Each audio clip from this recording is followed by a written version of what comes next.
నమస్తే welcome to V9 live news ముందుగా headlines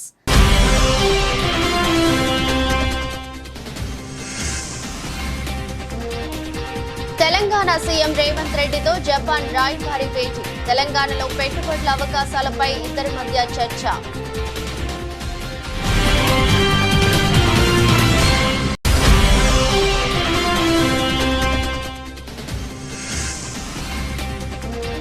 సీఎంగా బాధ్యతలు స్వీకరించిన చంద్రబాబు మెగా డిఎస్సిపై తొలి సంతకం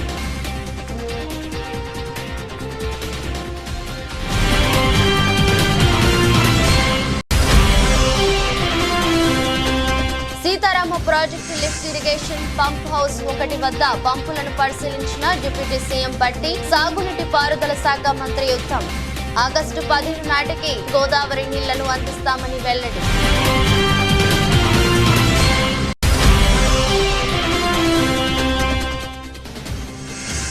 ఎమ్మెల్సీలతో సమావేశంలో జగన్ కీలక వ్యాఖ్యలు శిశుపాలుడి మాదిరి చంద్రబాబు తప్పులను కూడా లెక్కిద్దామని పిలుపు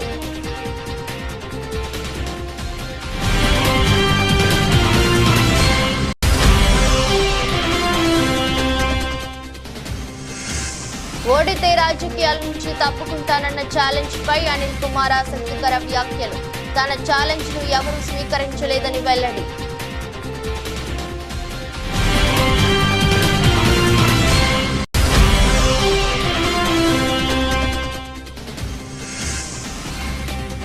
T20 వరల్డ్ కప్ లో సంచలనం సూపర్ 8కి ఆఫ్ఘనిస్తాన్ పాపువా న్యూగినీపై ఆఫ్ఘనిస్తాన్ ఘన విజయం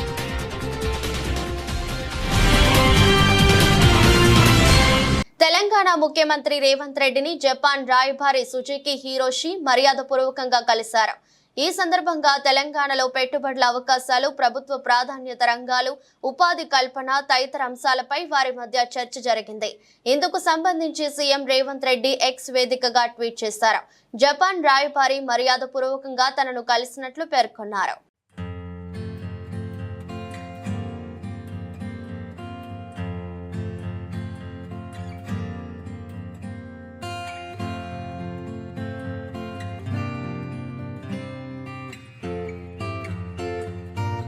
టీడీపీ అధినేత చంద్రబాబు వేద మంత్రాల నడుమ ఏపీ ముఖ్యమంత్రిగా బాధ్యతలు స్వీకరించారు వెలగపూడిలోని రాష్ట్ర సచివాలయం మొదటి బ్లాక్ లో ఉన్న ఛాంబర్ లో చంద్రబాబు సీఎంగా బాధ్యతలు అందుకున్నారు అనంతరం చంద్రబాబు ఎన్నికల్లో ఇచ్చిన ముఖ్యమైన హామీలకు సంబంధించిన ఫైళ్లపై సంతకాలు చేశారు చంద్రబాబు తన తొలి సంతకం మెగా డిఎస్సి ఫైలుపై చేశారు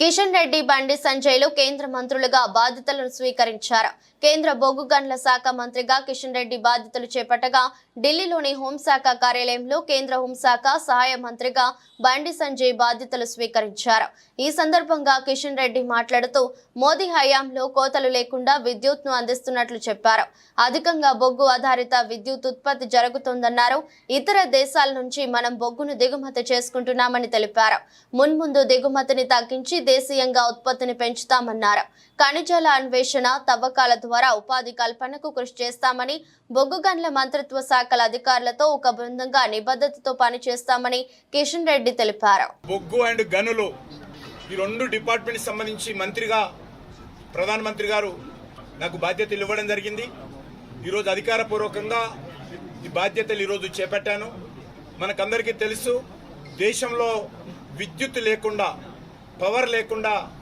ఏ ఒక్క పని కూడా కాదు అది వ్యవసాయమే కావచ్చు పారిశ్రామిక రంగమే కావచ్చు ఐటీ కానీ లేక కమర్షియల్ కానీ డొమెస్టిక్ కానీ ప్రజల జీవితాలతో విద్యుత్తు రంగం పూర్తిగా పెనవేసుకొని ఉన్నది భారతదేశంలో విద్యుత్ కొత్త లేనటువంటి ఒక నూతన భారతాన్ని నరేంద్ర మోడీ గారు ఈరోజు ఆవిష్కరించారు ఈ రాష్ట్రము ఆ రాష్ట్రము కాదు అన్ని రాష్ట్రాల్లో కూడా అవసరమైనంత విద్యుత్ అన్ని రంగాలకు అందుతూ ఉంది దానికి ప్రధానమైనటువంటి కారణము బొగ్గు ద్వారానే ఈరోజు విద్యుత్ ఉత్పత్తి అత్యధిక శాతం అవుతా ఉంది రానున్న రోజుల్లో ఇంకా విద్యుత్ ఉత్పత్తి పెంచడం కోసము విద్యుత్తు ట్రాన్స్పోర్టు ఇంకా పెంచడం కోసము అనేక రకాలుగా నరేంద్ర మోడీ గారి నాయకత్వంలో యాక్షన్ ప్లాన్ చేస్తూ ఉన్నారు. రానున్న రోజుల్లో దీన్ని మరింతగా ముందుకు తీసుకెళ్తాము. ఇక్కడ పవర్ మినిస్ట్రీ కానీ, రైల్వే మినిస్ట్రీ కానీ, కోల్ మినిస్ట్రీ కానీ, మైన్స్ మినిస్ట్రీ కానీ, వీటన్నిటికీ ఎన్వైరన్మెంట్ మినిస్ట్రీ కానీ, వీటన్నిటికీ ఒక అవినాభావ సంబంధం ఉంది. వీటన్నిటిని కూడా సమన్వయం చేసుకుంటూ ముందుకెళ్తాము. విద్యుత్ కోత లేనటువంటి భారతాన్ని నిర్మించాలంటే బొగ్గు ఉత్పత్తి పెంచాల్సినటువంటి అవసరం ఉంది. ఇతర దేశాల నుంచి ఇంకా కొంత మేరకు మనం బొగ్గు దిగుమతి చేసుకుంటున్నాం. రానున్న రోజుల్లో కూడా పూర్తి స్థాయిలో మన అవసరాలకు కావలసినటువంటి బొగ్గును మనమే ఉత్పత్తి చేసుకోవడం, ఆ యొక్క మినరల్స్ బయటికి తీయడము, ఉపాధి అవకాశాలు పెంచడము, మినరల్స్ను కూడా ఇతర దేశాలకు కూడా ఎక్స్పోర్ట్ చేయడము. నేను తప్పకుండా ఇటు మైన్స్ మినిస్ట్రీ, కోల్ మినిస్ట్రీ ఒక టీం వర్క్గా మేమందరం పనిచేసి మా అధికారులు మేమందరం తప్పకుండా నరేంద్ర మోడీ గారు కానీ, దేశ ప్రజలు కానీ ఏ ఆకాంక్షలతోటైతే ఈరోజు ముందుకెళ్తా ఉన్నారో ఆ దిశలోనే మేమందరము డెడికేషన్తో పనిచేస్తామని ఈ సందర్భంగా మనవి చేస్తా ఉన్నాను. ధన్యవాదాలు. ప్రస్తుతం రాష్ట్రంలో టీడీపీ కూటమి హనీమూన్ నడుస్తుందని, వాళ్లకు కొంత సమయం ఇచ్చిన తర్వాత పోరాటం మొదలు పెడదామని మాజీ సీఎం జగన్ అన్నారు. ఆయన వైసీపీ ఎమ్మెల్సీలతో సమావేశం నిర్వహించారు. ఈ సందర్భంగా ఆయన మాట్లాడుతూ చంద్రబాబు హయాంలో పాపాలు చాలా త్వరగా పడతాయని, గతంలోనూ చంద్రబాబు పాపాలు ఎలా పండాయో అందరం చూశామని తెలిపారు. శిశు పాలుడి 100 తప్పులు మాదిరిగా చంద్రబాబు తప్పులను కూడా లెక్కిద్దామని పిలుపునిచ్చారు. ఈ తర్వాత ప్రజల్లోకి వెళ్లి ముమ్మరంగా పోరాటం సాగిద్దామని పేర్కొన్నారు. అసెంబ్లీలో వైసీపీకి ఏమంత బలం లేదని, దాంతో అక్కడ అధికార పక్షానిదే ఆధిపత్యం ఉంటుందని జగన్ పేర్కొన్నారు. అయితే మండలిలో వైసీపీకి బలం ఉన్న విషయాన్ని గుర్తించాలని సూచించారు. తమకు ఎవరు ఏమీ చేయలేరని, మహా అయితే 4 కేసులు పెడతారేమో అని జగన్ వ్యాఖ్యానించారు. గత చరిత్రలో ఎప్పుడూ జరగని విధంగా ఏకంగా 99% వాగ్దానాలు అమలు చేశాం. ఎప్పుడు జరగలేదు ఆంధ్ర రాష్ట్ర చరిత్రలో కానీ, దేశ చరిత్రలో కానీ. ఈ మాదిరిగా మేనిఫెస్టో అన్నది ఒక పవిత్ర గ్రంథంగా భావించి, అదొక బైబిల్ గాను, అదొక ఖురాన్ గాను, అదొక భగవద్గీత గాను భావిస్తూ టిక్కు పెట్టమని చెప్పి ప్రతి ఇంటికి పంపించి, టిక్కు పెట్టమని చెప్పి ప్రతి అడుగుతూ, ఆ ప్రతి అక్క చెల్లెమ్మల ఆశీస్సులు తీసుకుంటూ, ఆ ఇంట్లో ఉన్న అవ్వాతాతల దీవెనలు తీసుకుంటూ, ఏ రోజు కూడా ఈ మాదిరిగా బటన్లు నొక్కడం, ఏకంగా 2,70,000 కోట్ల రూపాయలు ఎటువంటి వివక్ష లేకుండా, ఎటువంటి లంచాలు లేకుండా, ఏ నెలలో ఏమిస్తామో అని ముందే చెప్పి క్యాలెండర్ ప్రకటించి, ఆ నెలలో అది తప్పకుండా ప్రతి సంవత్సరం తూచా తప్పకుండా ప్రతి సంవత్సరం అది జరిగేట్టుగా చేస్తూ ఏకంగా 2,70,000 కోట్ల రూపాయల వివిధ పథకాల ద్వారా మాట తప్పకుండా జరగడం కూడా గతంలో ఎప్పుడూ కూడా చూడలేదు, జరగలేదు. ఇవన్నీ కూడా నేను ఏదైతే చెప్తా ఉన్నానో ఇవన్నీ ఎప్పుడూ చూడని మార్పులు, గతంలో ఎప్పుడు జరగని సంస్కరణలు. విద్యారంగంలో అయితేనేమి, వైద్య రంగంలో అయితేనేమి, వ్యవసాయ రంగంలో అయితేనేమి, సామాజిక న్యాయం అంశంలో అయితేనేమి, మహిళా సాధికారత అంశంలో అయితేనేమి, గవర్నెన్స్ విషయంలో అయితేనేమి, ఎప్పుడు జరగని చూడని సంస్కరణలను కూడా తీసుకొచ్చు. ఇవన్నీ నేను ఏదైతే చెప్తా ఉన్నానో ఇవన్నీ మనం చేసి చూపించి ప్రజల మన్ననలు పొందిన తర్వాతే ఎన్నికలకు వెళ్ళాం. ఎన్నికల్లో ఏమైందో తెలీదు. 5 సంవత్సరాలు కళ్ళు మూసుకుంటే చాలా అయిపోయింది. 5 సంవత్సరాలు మళ్ళీ 2024 నుంచి 2029 కూడా అదే మాదిరిగానే కళ్ళు మూసుకుంటే 2029 కూడా కళ్ళు మూసుకుంటే వచ్చేస్తుంది. ఆగస్టు 15 నాటికి ఎన్కూరు లింక్ కెనాల్ ను పూర్తి చేసి 1,20,000 ఎకరాలకు ఇంద్రమ్మ రాజ్యంలోని ప్రజా ప్రభుత్వం గోదావరి నీళ్లను అందిస్తుందని డిప్యూటీ సీఎం బట్టి విక్రమార్క తెలిపారు. సాగునీటి పారుదల శాఖ మంత్రి ఉత్తమ్ కుమార్ రెడ్డి, రెవెన్యూ మంత్రి పొంగులేటి శ్రీనివాస్ రెడ్డి, వ్యవసాయ శాఖ మంత్రి తుమ్మల నాగేశ్వరరావుతో కలిసి భద్రాద్రి కొత్తగూడెం జిల్లా అశ్వాపురం మండలం అమ్మగారిపల్లి వద్ద ఉన్న సీతారామ హెడ్ రెగ్యులేటర్ పనులను అక్కడ ఉన్న వ్యూ పాయింట్ వద్ద ఏర్పాటు చేసిన ఫోటో ఎగ్జిబిషన్ ను తిలకించారు.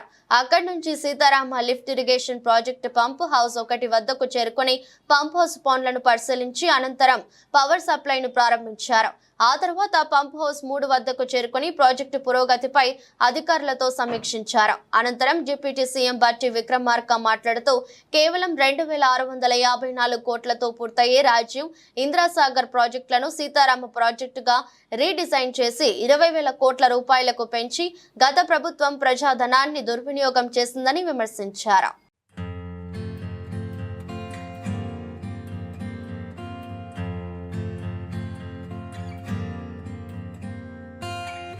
సోషల్ మీడియాలో అనిల్ కుమార్ యాదవ్ పై భారీగా ట్రోలింగ్ జరుగుతుంది. ఎప్పుడు రాజకీయాల నుంచి తప్పుకుంటున్నారంటూ నెటిజన్లు ప్రశ్నిస్తున్నారు. ఈ విషయమై ఆయనను మీడియా స్పందన కోరింది. అందుకు అనిల్ కుమార్ యాదవ్ ఆసక్తికరంగా బదులిచ్చారు. ఓడిపోతే రాజకీయాల నుంచి తప్పుకుంటానని తాను సవాల్ విసిరింది నిజమేనని, అయితే తన సవాల్ను ఎవరైనా స్వీకరించినప్పుడే మాట నిలుపుకోవాల్సిన అవసరం ఉంటుందని అన్నారు. తన సవాల్ను ఎవరూ తీసుకోనప్పుడు తాను మాటకు కట్టుబడి ఉండాల్సిన పని లేదని, ఎవరి కోసం తాను రాజకీయాల నుంచి తప్పుకోవాలని తిరిగి ప్రశ్నించారు. దానివల్ల ఏదో ఇబ్బంది పడిపోయేది. తప్పకుండా ఏ దానికైనా కూడా ఏం చేసినా కూడా సిద్ధంగా కూడా ఉంటాం. రాజకీయాల్లోకి వచ్చిన తర్వాత ఏ నిర్ణయం తీసుకున్నా ఏ దానికి ఇచ్చినా కూడా కట్టుబడి ఉంటేనే కదా రాజకీయాల్లోకి వస్తాం. నిజమే, మా వల్ల పొరపాట్లు లేకపోతే మేము అధికారంలో ఉన్నప్పుడు కొన్ని మా రకరకాల వల్ల మేము ఓటమి చెందుంచుంటాం. తప్పు ఓటమి చెందినంత మాత్రాన దాన్ని సరిదిద్దుకొని మళ్ళీ వెళ్తాం. అది జగన్మోహన్ రెడ్డి గారి ఆశీస్సుల వల్ల, మా నెల్లూరు ప్రజల ఆశీస్సుల వల్ల. ఆయనతో వెంట ఉంటాం. ఆయనకు మంచి ఉన్నప్పుడు బాగున్నాం, ఆయన బాగా కష్టంలో ఉన్న ఆయన ప్రతిభ ఉన్నాం. బాగున్నప్పుడు మమ్మల్ని బాగా చూసుకున్నాడు. ఈరోజు ఆయన మళ్ళీ కూడా ఆయనతోనే ఉంటాం, ఆయనతోనే నడుస్తాం, కడదాకా కూడా ఆయనతో ప్రయాణం చేస్తాం. ఆయన కష్టాల్లో ఉంటాం, అన్నిట్లో ఉంటాం. మేము ప్రజల పక్షాన ఉంటాం. వాళ్ళు కానీ ఏదైతే హామీలు ఇచ్చారో లేకపోతే ఖచ్చితంగా నిలదీసే కార్యక్రమం కూడా చేస్తాం. కానీ దాంట్లో మాలో లోపాలని ఇప్పుడు ఒకసారి మీరు అందరూ ఆలోచన చేయాలా. నేను ఛాలెంజ్ విసిరాను కానీ ఛాలెంజ్ ఎవరు తీసుకోవాలా? ఎలా ఉంటారంటే, నేను ఛాలెంజ్ విసిరినమాట వాస్తవమే. నేను ఛాలెంజ్ విసిరినప్పుడు అవతల ఛాలెంజ్ తీసుకొని రైట్ మేము కట్టుబడి ఉన్నాం ఈ ఛాలెంజ్కి అని చెప్పుని ఉంటే బాగుండేది. ఎన్నికలు అయిపోయిన తర్వాత అప్పుడు ఛాలెంజ్ చేసేవి కదా అంటే అలా కాదు కదా. నేను ఒక సవాల్ విసిరినప్పుడు ఆ సవాల్ స్వీకరించేవాడు కూడా స్వీకరించుకొని చేస్తుంటే బాగుండేది. రైట్, ఏదో సామెత ఒకటి ఉంది, హనుమాన్ జంక్షన్లో నాకు బాగా నచ్చిన డైలాగు, గెలిచినోడు చెప్తాడు ఓడినోడు వినాలని. ఈరోజు వాళ్ళు చెప్తున్నారు, మేము వింటాం, పర్వాలేదు. ఈరోజు వాళ్ళు ఏదైనా చెప్తున్నారు, రైట్, వాళ్ళు ట్రోల్ చేసుకునే అబ్బాయి ఇబ్బంది ఏం లేదు. ట్రోల్ చేసుకునే స్థాయిలో మేము ఉన్నాము అంటే మేము ఎదిగినట్టే. We are in public. Good publicity or bad publicity is a publicity. నియోజకవర్గాల మార్పులు ఓటమిలో ఎంతవరకు ఫ్యాక్టర్ పనిచేసింది? ఏమీ ఇప్పుడు పల్నాడులో నాకు 40,000 ఓట్లు ఎమ్మెల్యేల కన్నా ఎక్కువ వచ్చినాయి కదా చెప్తున్నా. కాబట్టి అదేం పెద్ద నేను కోరుకోను. ఎందుకంటే ఇంత పెద్ద ఎలక్షన్ దీంట్లో కొన్ని దగ్గరలా చూసుకున్నప్పుడు రకరకాల అనుమానాలు ఉన్నాయి, రకరకాలు ఉన్నాయి. కాబట్టి అదేం పెద్ద ఫ్యాక్టర్ నేను అనుకోను. మంచిర్యాల జిల్లా కేంద్రంలోని బెల్లంపల్లి చౌరస్తాకు సమీపంలో ఇంటి నిర్మాణం పనులు చేస్తుండగా గోడ కూలీ 3 కూలీల మృతి, మరొకరికి తీవ్ర గాయాలయ్యాయి.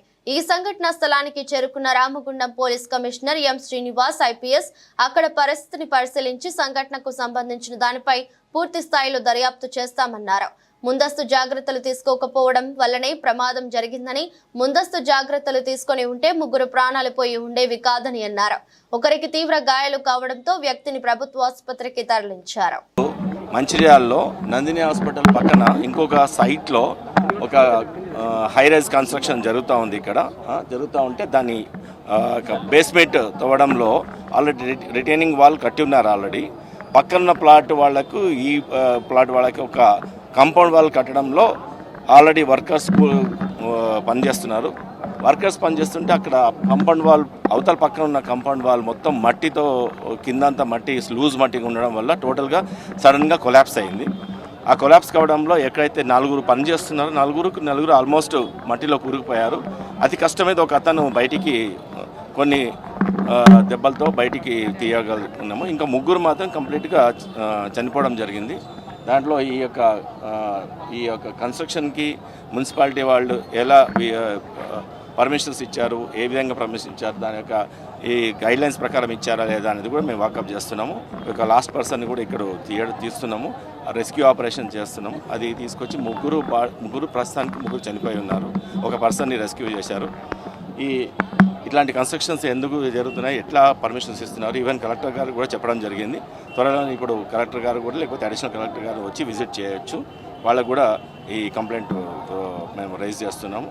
ఈ పర్మిషన్ లీగల్గా ఇచ్చారా కాదా, ఇది who is the person, and precautions తీసుకోకుండా ఈ కన్స్ట్రక్షన్ చేయడం వల్ల జరుగుతుందని తెలుస్తుంది. ప్రికాషన్స్ తీసుకుని అంటే జరగకపోయి ఉండొచ్చు. So will take legal action what ever the as per the law, and also will help the persons who are already victims. ప్రజలు నాయకుల అంచనాలకు తగిన విధంగా పనిచేస్తాను. ప్రజా సమస్యలను పరిష్కరించే ఏ ఒక్క అవకాశాన్ని కూడా వదిలిపెట్టను అని గ్రామీణాభివృద్ధి కమ్యూనికేషన్స్ కేంద్ర సహాయక మంత్రి డాక్టర్ పెమ్మసాని చంద్రశేఖర్ తెలిపారు. ఢిల్లీలోని స్థానిక సంచార్ భవన్లో కమ్యూనికేషన్ శాఖ సహాయ మంత్రిగా ఆయన బాధ్యతలు స్వీకరించారు. కార్యాలయంలోకి అడుగుపెట్టిన పెమ్మసాని సంబంధిత అధికారులు ఆత్మీయంగా ఆహ్వానించారు. బాధ్యత స్వీకరణ అనంతరం అధికారంలో ఆయన మాట్లాడుతూ శాఖాపరమైన వివరాలు, కార్యాలయ తదితర వివరాలను అడిగి తెలుసుకున్నారు. I am really thankful to the Honorable Chief Minister of Andhra Pradesh, Shri Nara Chandrababu Naidu Garu, and also Honorable Prime Minister Shri Narendra Modi ji and all the BJP leadership for giving me this opportunity and trusting me to do well. In addition, I am also really thankful to the God for giving me 2 best dynamic people. One is Chauhan ji and the other one is Scindia ji. But especially Chauhan ji has been a well-respected and admired leader for a long time from distance for me, and Scindia ji is very dynamic and he studied in Harvard and Stanford.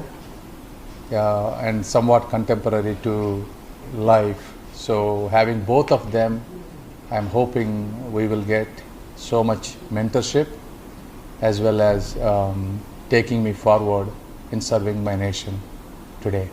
Jagtial rural మండలం పోరండ్ల గ్రామంలో D53/3R పెద్ద canal పూడిక మరియు మరమ్మతుల పనులను అధికారులతో పరిశీలించారు. పట్టభద్రుల MLC Jeevan Reddy, వారి వెంట గ్రామ మండల కాంగ్రెస్ నాయకులు ఉన్నారు.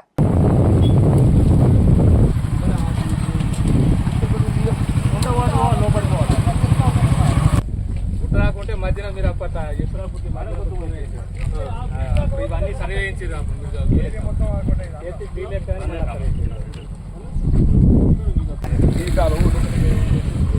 ఈడ పొలాల పొట్టి కలిసి పెట్టుకోదు, మళ్ళీ ఈ కాలం తీపియాలి. ఉన్నదా ఇట్లా క్రాస్ ఉన్నది, పొలం అడ్డం పడ్డట్టు క్రాసులు తీసుకుంటూ వెళ్తాయి. చెప్పుకున్నా ఇక్కడ కరెంట్ లోపల అయిపోవాలి. అది దిగుడు ఎక్కడ దాకా ఉంటే కాదు.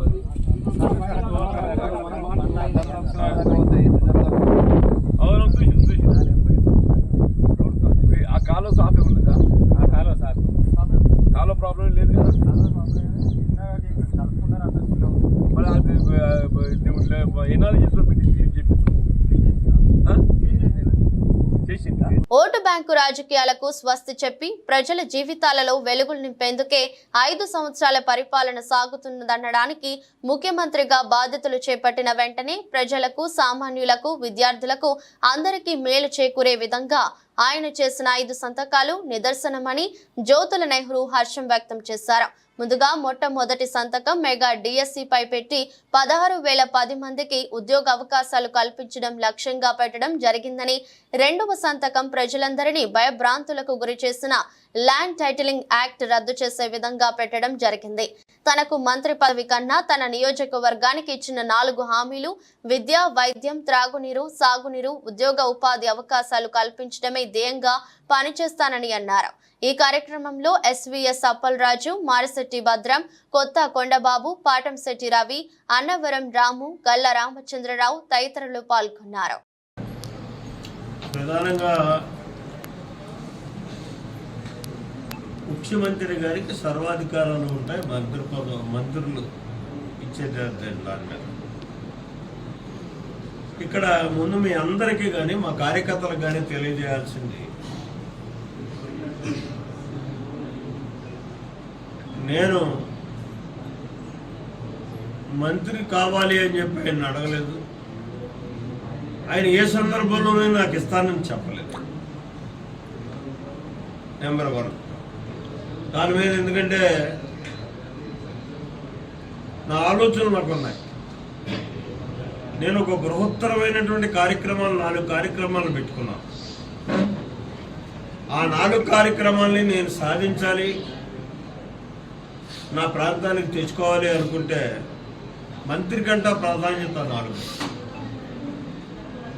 సాగునీరు, తాగునీరు, విద్య, సామాన్యుడికి అందుబాటులోకి తెచ్చడం, అన్ని రకాల విద్యలు, అలాగే వైద్యం, కార్పొరేట్ స్థాయి వైద్యాన్ని ప్రతి సామాన్యుడికి కూడా ఉచితంగా అందించేటటువంటి పరిస్థితి, అలాగే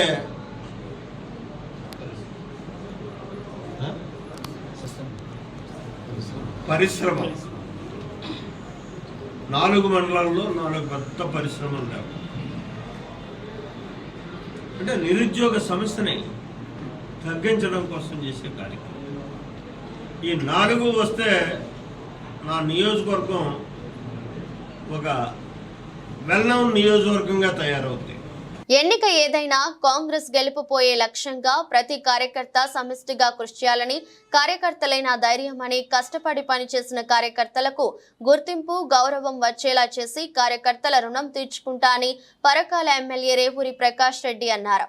పరకాల నియోజకవర్గ కేంద్రంలోని లలిత కన్వెన్షన్ లో కూడా చైర్మన్ ఇనుగాల వెంకట్రామరెడ్డి అధ్యక్షతన బుధవారం పరకాల నియోజకవర్గ కాంగ్రెస్ పార్టీ విస్తృత స్థాయి సమావేశం, వరంగల్ పార్లమెంట్ సభ్యురాలు డాక్టర్ కడియం కావ్య విజయోత్సవ అభినందన సభ కార్యక్రమం నిర్వహించారు.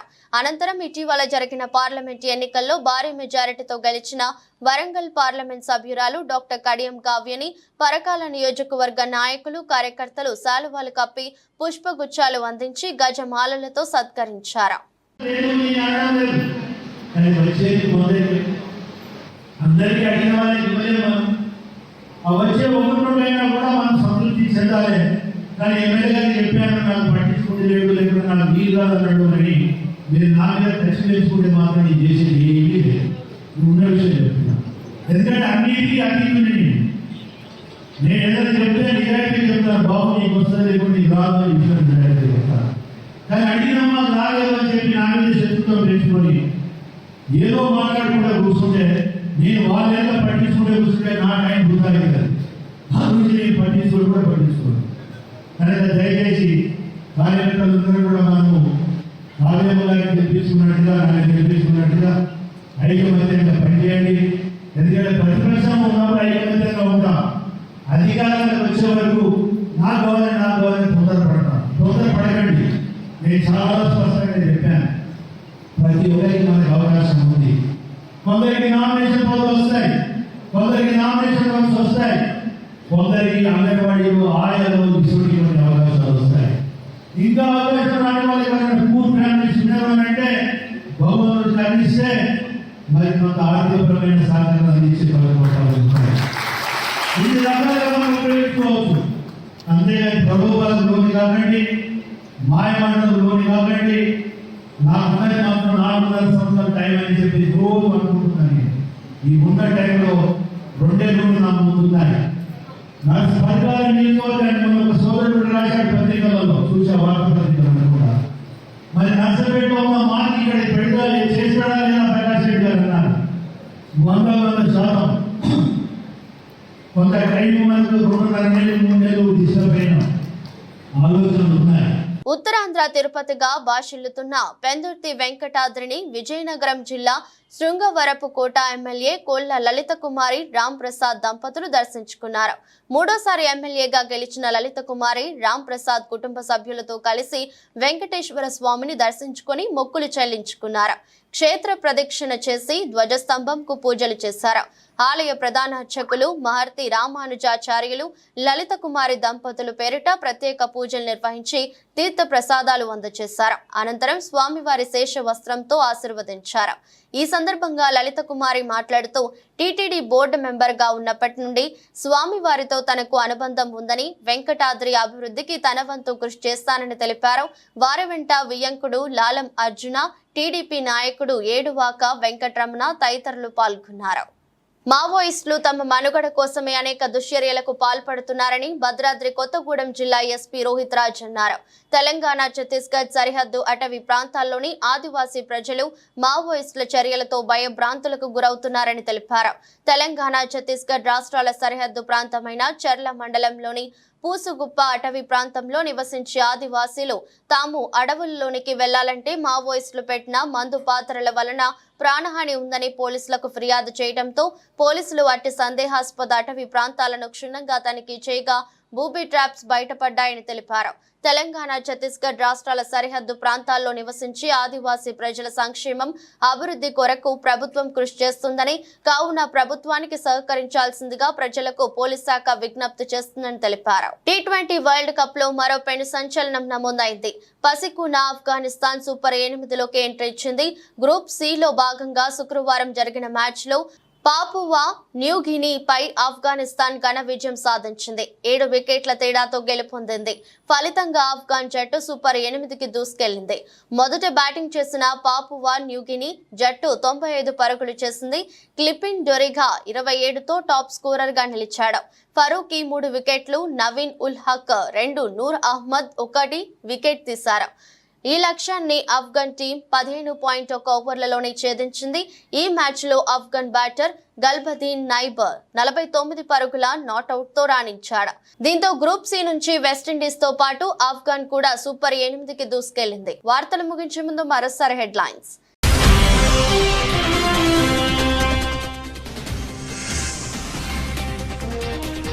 తెలంగాణ సీఎం రేవంత్ రెడ్డితో జపాన్ రాయబారి భేటీ. తెలంగాణలో పెట్టుబడుల అవకాశాలపై ఇద్దరి మధ్య చర్చ.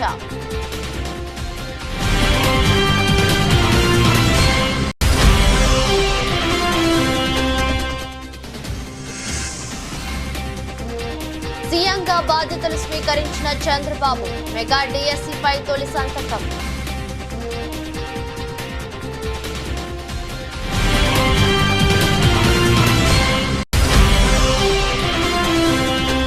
Sitarama project lift irrigation pump house 1 వద్ద పంపులను పరిశీలించిన డిప్యూటీ సీఎం బట్టి. సాగునీటి పారుదల శాఖ మంత్రి ఉత్తమ్ ఆగస్టు 15 నాటికి గోదావరి నీళ్లను అందిస్తామని వెల్లడి.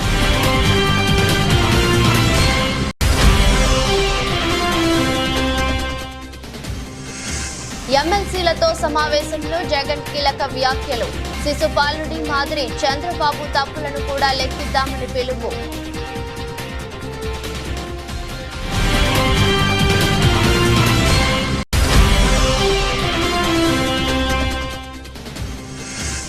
ఓడితే రాజకీయాల నుంచి తప్పుకుంటానన్న ఛాలెంజ్ పై అనిల్ కుమార్ ఆసక్తికర వ్యాఖ్యలు. తన ఛాలెంజ్ ను ఎవరూ స్వీకరించలేదని వెల్లడి.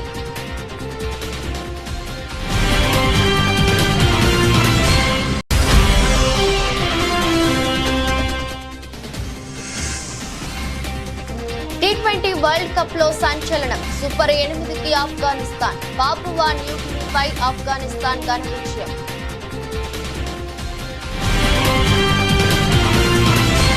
ఇదృష్టి బులెటిన్ మరో బులెటిన్లో మళ్ళీ కలుద్దాం.